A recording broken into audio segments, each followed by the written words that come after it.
Our guest is cinematographer and director Caleb Deschanel. Hello. Hello. Nice How are you? Ever enjoying your time in Torun? Yeah, it's great. It's such a beautiful city. It's really wonderful. I have to start with Twin Peaks because I am a huge fan of this new third season also. But you directed 3 episodes of, from the old seasons, and it must have been a fantastic experience to be a part of a team behind kind of co-creating and co-creating this amazing world. Yeah, I had gone to school with David at the AFI. David Lynch, of course, yeah. Yeah, David Lynch. And so when he did the pilot, you know, he cast my wife as Donna's mother. And when you know, I went to see the pilot, and I really liked it a lot. And then David came up to me and said, "Hey, Caleb, will you be interested in directing it? You know, if we get the show?" And I said, "Yeah, sure." You know, so. You know, I was lucky enough to direct a number of actually really key episodes, so it was really kind of fun.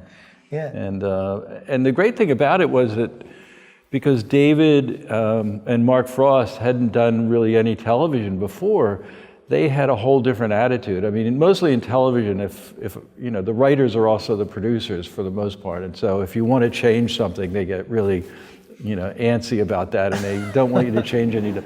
But David and Mark were much more free about, you know, giving the directors the freedom to do things. So, you know, when, you know, the first episode I had, there's a scene where, you know, where the bird, the Mida bird gets killed, Waldo gets shot. By Leo, yeah. Yeah, by Leo. And, you know, I thought, you know, it'd be really great because there's such a big thing about donuts in this, you know, this TV show, so there are always donuts in the, you know, in the sheriff's office. So I thought it'd be really great to show how, you know, rather than see a bird actually get killed, just see the evidence of it, and, you know, have the cage rocking back and forth, and then blood dripping on donuts. So, that was your idea. So I went to David, and he says, "Oh yeah," you know. So, and lots of other ideas. I mean, you know, I did a flashback, you know.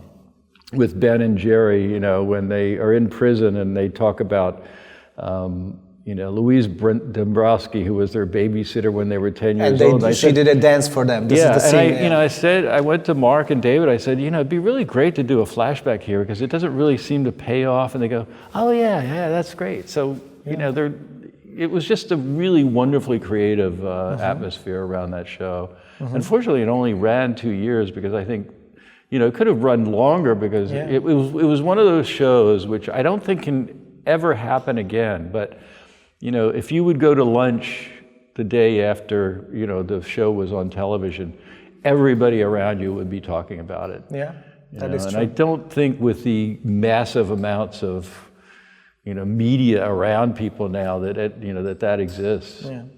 Yeah. Recently you did Lion King. Right. The new version directed by Jon Favreau. And I'm really interested in the subject of how the role of cinematographer is changing, or is it changing with the developing technology, because it's a photorealist movie with the animals being as real as it can get right now. Right.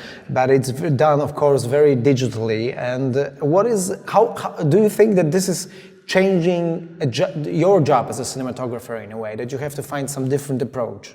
Yeah, I mean, the strange thing about it is that even though it's the most advanced technology, what the advanced technology allowed them to do was to sort of create, you know, a 3-dimensional space in which I had the same tools that I've always used. I had dollies and cranes and cameras and lenses, and I had a dolly grip, and I had a first assistant following focus, but we were filming in a virtual world.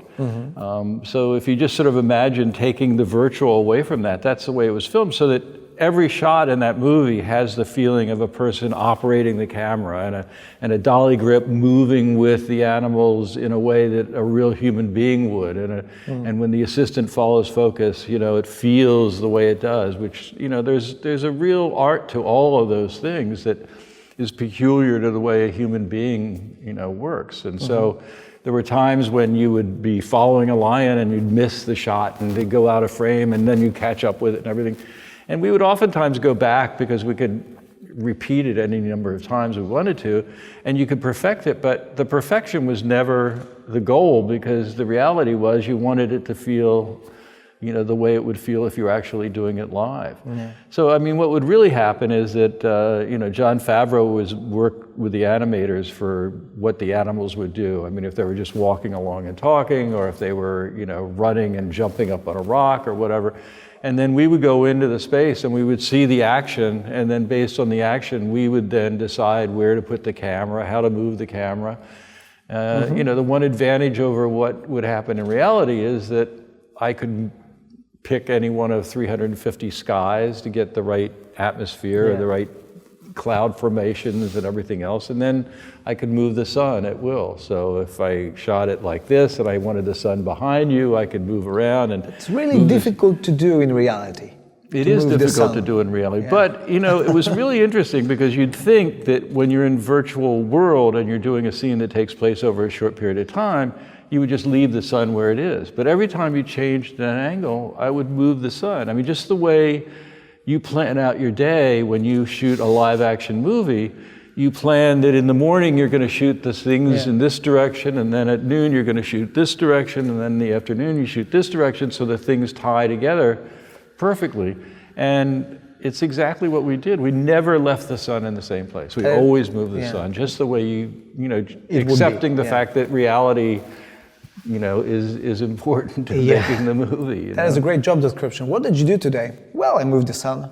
Yeah, that's true. Couple of times. You know, and, you know, there's the obvious advantage too of not getting all hot and dusty, and then you don't have to worry about a lion biting you or scratching you. So that was an advantage. I'd like to also go back maybe even a little further than Twin Peaks. Okay. Another film you did, which I absolutely adore, is Being There. Oh yeah, by Peter Hal Sellers. Ashby, Yeah, which he was a brilliant director. Yeah, I loved Hal Ashby. And this film, of course, has such a great performance by Peter Sellers, and I think that maybe it is more relevant today than it was back then. It's funny that you say that, because I think about 2 years ago, I was at the Ebert Film Festival. They invited me, and they showed Being There to a big audience, and it was amazing to see the response, because they were obviously thinking about, you know, our current president when they saw Peter Sellers. Can't imagine who you're talking about. I don't know either, but you know. But no, it is sort of fascinating, you know, a character, and written by a wonderful Polish writer too. Jerzy Kosinski. We have the Painted Bird is being shown here, but another which is a book that I loved, and I was surprised it took so long for somebody to make it into a movie. Yeah. But it is a rather dark story. So. It is, and today we had Vladimir Smutny, the cinematographer from The Painted Bird, and he said that he read this book first in the 1990s, and somebody told him this is absolutely, it isn't doable. You cannot adapt this book into a movie. It's too difficult, but they did it. Yeah. So yeah. I had read that it was partially based on the life of Roman Polanski. That you know, he's inspired at least parts of the book. Yeah.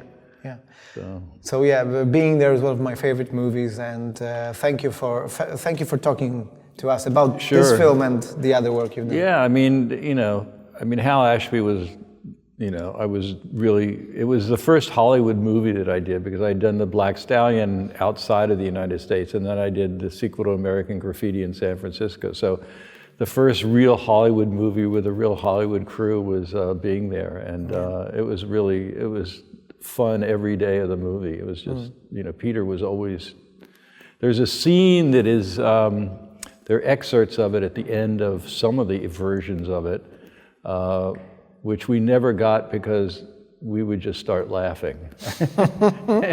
And yeah, I mean, it was pretty funny. It was really hard at times to not ruin a take by laughing at what was going on. So you're here with Never Look Away, of course, Right. directed by Florian Henken from Donnersmarck, which is another film of his. Really seems to be really interested in the history and sort of the legacy, historical legacy in Germany of Nazi era, but also the communist era and so on. So this is another film after The Life of Others by this director on this subject. What was that experience for you to delve into this world, historical world? Well, I mean, it was extraordinary because in reality, it's a love story, and it's a story about the inspiration, you know, of creative spirit. And, you know, it's the only movie that I can think of that really gets to the sort of mystery and wonder of, you know, how artists create. And it's a really fascinating story. I mean, it's based on the life of Gerhard Richter, the great German painter. And it takes place from 1937 when he was a little boy, you know, under Hitler, and grows up, you know, through the end of the war, and then through, you know, the communist rule in East Germany, and then finally escaping to the West and ending in 1961. And it's really, you know, Florian has such a great, you know, incredible insight into, you know, sort of human, you know, interaction and understanding, and it's really a magical film, and it's really, I mean, I'm really glad that they selected it to come here, because I'm glad more people get to see it. Because obviously it's hard to get people to see, if you're not German at least, you know, to get people to see a film in German that's 3 hours long about a painter, and everybody rolls their eyes like, oh my God. And yet it's one of the most powerful movies I've ever worked on. And I've worked on some really powerful, wonderful movies. So. And the ones we talked about. Yes, right here. of course. Yeah. Thank you very much. It was nice talking to you. Okay, good talking to you.